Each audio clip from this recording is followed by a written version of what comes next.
Netflix's new adaptation of Erich Remarque's famous anti-war novel, All Quiet on the Western Front, has received rave reviews from viewers and critics alike.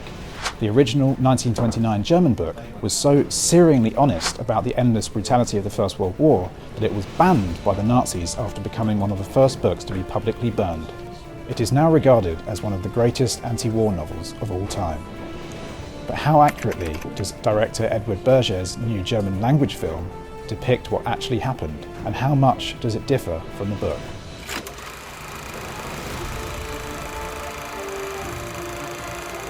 The film's depiction of the violence, terror and apocalyptic landscape of the trenches align with what we know about the First World War.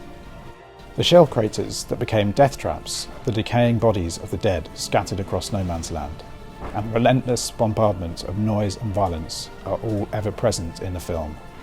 We know too that the dead really were stripped of salvageable equipment, with their weapons and even uniforms being reissued to new recruits. This is what viewers see at the start of the film: nameless men having their possessions and clothes removed so they can be repaired and passed on.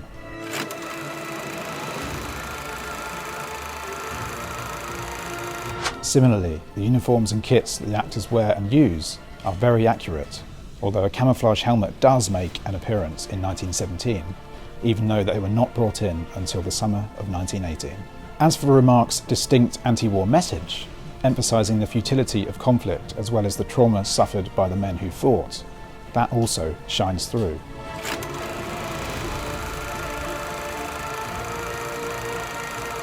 In a significant departure from the novel, the film also brings in a heavy dose of historical context, with real-life figures such as Daniel Bruhl's Matthias Erzberger and French General Ferdinand Foch playing key roles.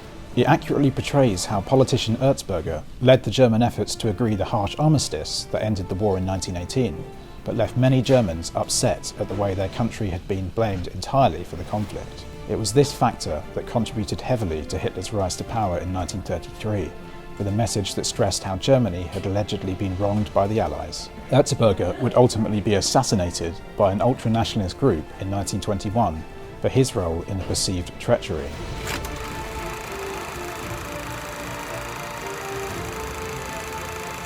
The film is also the first adaptation of All Quiet on the Western Front to be both German-made and to feature homegrown actors speaking in German. The previous 1930 and 1979 versions both had American and English stars in the lead roles.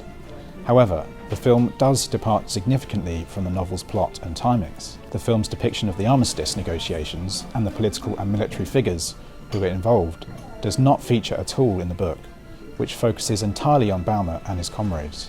In the screen version, Baumer is drafted in 1917, the third year of the war, rather than the first. And whilst the film jumps quite quickly to November 1918 and the peace negotiations that were taking place, Remarque's book ends in October. There is also no mention of Baumer being injured by a shell blast or his basic training and his experiences whilst on leave, when his father and others cannot relate to what he has been through. So overall, the film's depiction of the First World War is searingly, sometimes stomach-churningly accurate about the horror of what happened. The deviations from the novel make no difference to the standalone experience, with the film being described by critics as one of the greatest war movies ever made. Its central message that war only produces losers is hammered home in a way that will leave a big impression on all. If you enjoyed this video, don't forget to like and subscribe,